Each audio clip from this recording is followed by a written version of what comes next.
बिस्मिल्लाहिर्रहमानिर्रहीम। Welcome to फ़िक्र now. आज का प्रोग्राम हम इस पर करेंगे कि अमेरिका में जो इलेक्शन होने जा रहे हैं, अब 2 हफ्ते से भी कम टाइम रह गया है, तो उसमें पाकिस्तान के लोग अक्सर व बेशतर और मुसलमान बहैसियत मजमूई ट्रंप की तरफ माइल हैं। सब के सब नहीं, लेकिन बहैसियत मजमूई ट्रंप की तरफ माइल हैं, या वो डेमोक्रेट्स के साथ भी अगर हैं और ट्रंप को वोट नहीं देना चाहते, तो वो डेमोक्रेट्स को भी, हैरिस को भी वोट नहीं देंगे।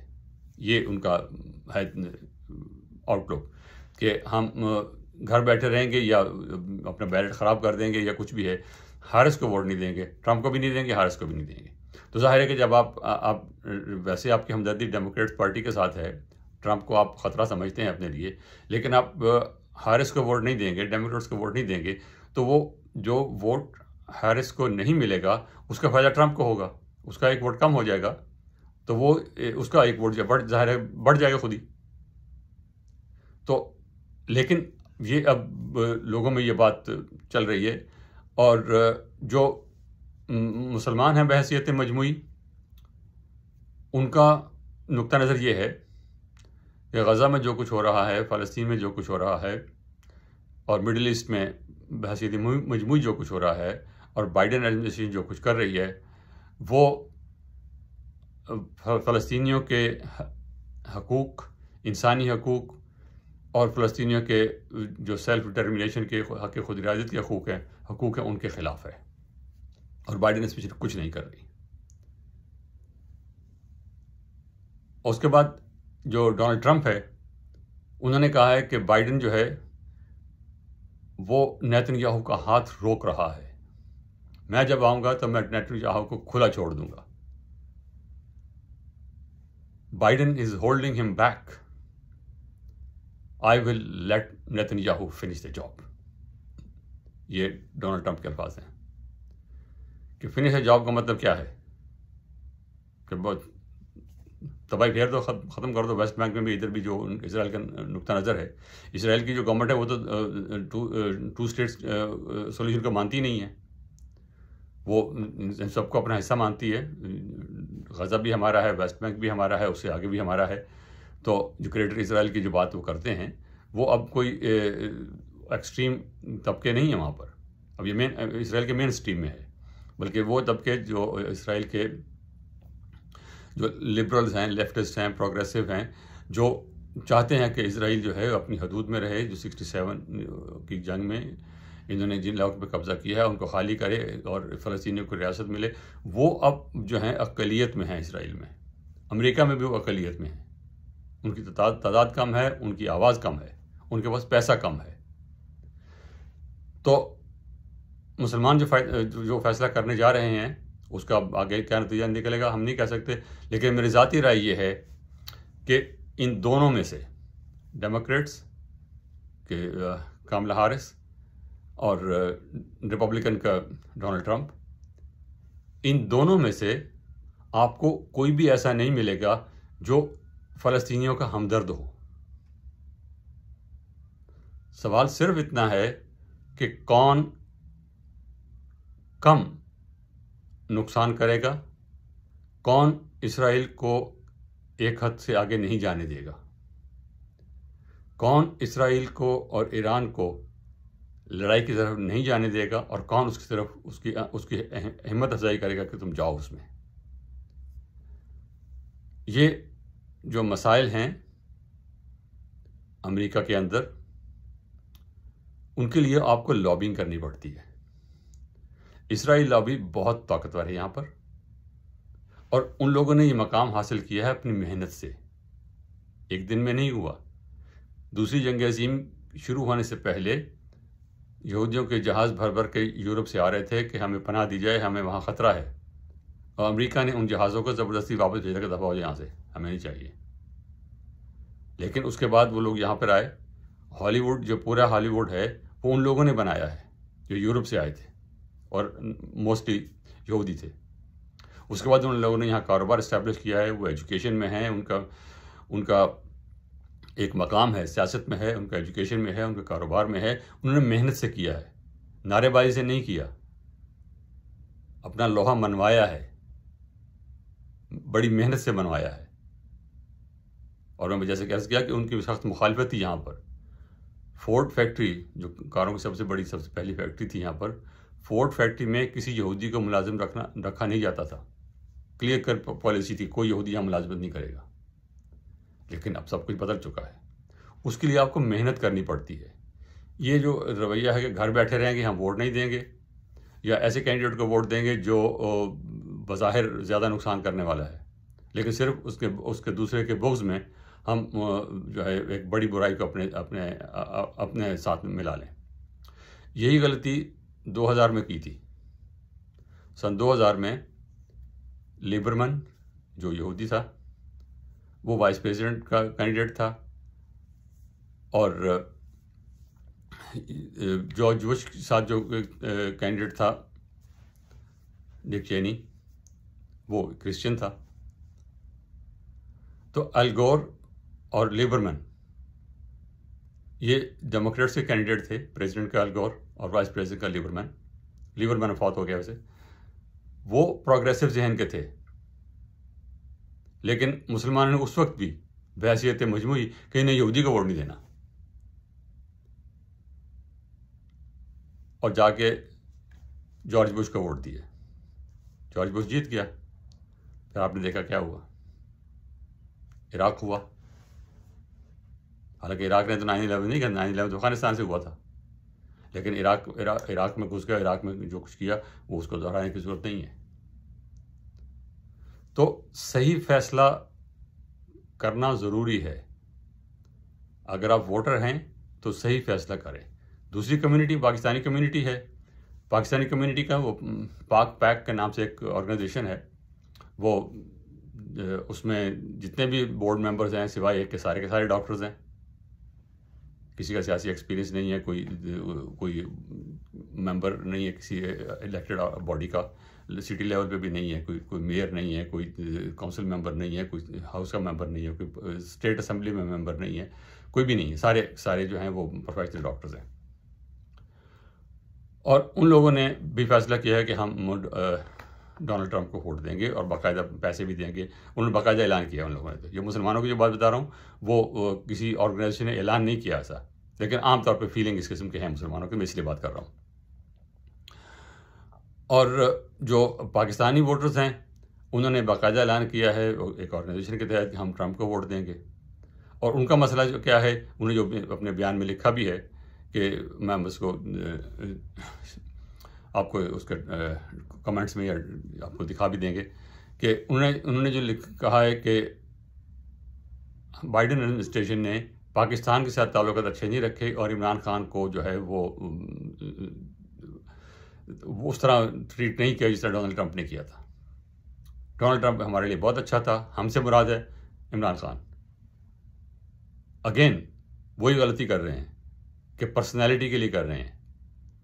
इसराइल की जो लॉबी है वो किसी पर्सनैलिटी के लिए लॉबिंग नहीं करते, वो इसराइल के लिए लॉबिंग करते हैं। प्रेसिडेंट व्हाइट हाउस में जो भी होगा, कांग्रेस जो भी होगी, चाहे वो डेमोक्रेट अक्सरियत की हो, रिपब्लिकन अक्सरियत की हो, वो इसराइल की हमायत करेंगे, वो इसराइल की हमायत करेंगे। वो नेतन्याहू की हमायत नहीं खड़े होंगे, वो गोल्डा मेयर की हमायत में खड़े नहीं होंगे, वो शेरॉन की हमायत में खड़े नहीं होंगे, वो इसराइल की हमायत में खड़े होंगे। और जो लॉबिंग होती है वो इसराइल के लिए होती है।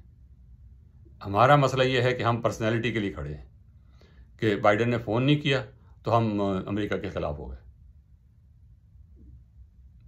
ये और डोनाल्ड ट्रंप ने जब वो इमरान खान साहब यहाँ आए हैं, एक तो ये कि स्टेट विजिट नहीं था, उसको ऐसे प्रोजेक्ट किया जाता है जैसे कोई स्टेट विजिट नहीं था, वो एक वर्किंग विजिट था।